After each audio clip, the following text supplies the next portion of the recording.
ಜಗದೀಶ್ ಅವರು ಆರೋಪ ಮಾಡ್ತಾರೆ, ಹಾ. ಯಡಿಯೂರಪ್ಪ ಕುಟುಂಬ ಬ್ಲಾಕ್ ಮೇಲ್ ಮಾಡ್ತಾ ಇದೆ. ನೋಡ್ರಿ, ಅದು ಯಾರ್ಯಾರ್ದೋ ಪ್ರಚೋದನೆಯಿಂದ ಇವರು ಅನಾವಶ್ಯಕವಾಗಿ ಯಡಿಯೂರಪ್ಪನವ್ರ ಮೇಲೆ, ವಿಜೇಂದ್ರ ಅವ್ರ ಮೇಲೆ ಮಾಡ್ತಾ ಇದ್ದಾರೆ.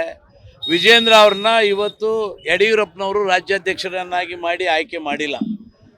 ವಿಜೇಂದ್ರ ಅವ್ರನ್ನ ಇವತ್ತು ರಾಜ್ಯಾಧ್ಯಕ್ಷರನ್ನಾಗಿ ಆಯ್ಕೆ ಮಾಡಿದ್ದು ನಮ್ಮ ರಾಷ್ಟ್ರೀಯ ಅಧ್ಯಕ್ಷರಾದಂಥ JP ನಡ್ಡಾ ಅವರು, ಅಮಿತ್ ಶಾಜಿಯವರ ಮತ್ತು ಪ್ರಧಾನಮಂತ್ರಿಗಳ ಒಂದು ಸೂಚನೆ ಮೇರೆಗೆ ಮಾಡಿದ್ದಾರೆ. ಅದು ಮಾಡೋದು ಅವರು ಅವ್ರ ಬಗ್ಗೆ ಹೇಳೋದಿದೆಯಲ್ಲ, ಯಡಿಯೂರಪ್ಪನವರು ಇವತ್ತು ಕರ್ನಾಟಕದಲ್ಲಿ, ಅದರಲ್ಲೂ ವಿಶೇಷವಾಗಿ ದಕ್ಷಿಣ ಭಾರತದಲ್ಲಿ ಎಲ್ಲಿ BJP ಇರಲಿಲ್ಲ ಅಲ್ಲಿ BJPಗೆ ನೆಲೆಯನ್ನು ತಂದು ಕೊಟ್ಟಿದ್ದಾರೆ. ಅವರು ಸೈಕಲ್ ಹೊಡ್ಕೊಂಡು ಬಂದು ಇವತ್ತು ಪಕ್ಷವನ್ನು ಕಟ್ಟಿದ್ದಾರೆ. ಅವರ ಪಕ್ಷದ ಹೆಸರಿನಲ್ಲಿ ಅವರ ಪ್ರಚಾರಕ್ಕೆ, ಚುನಾವಣೆ ಸಮಯದಲ್ಲಿ ಅವ್ರನ್ನ ಪ್ರಚಾರಕ್ಕೆ ಬಳಸ್ಕೊಂಡು ಗೆದ್ದು ಬಂದು ಇವತ್ತು ಆ ರೀತಿ ಯಡಿಯೂರಪ್ಪನವ್ರ ಬಗ್ಗೆ ಮಾತಾಡೋದು ಸರಿಯಲ್ಲ.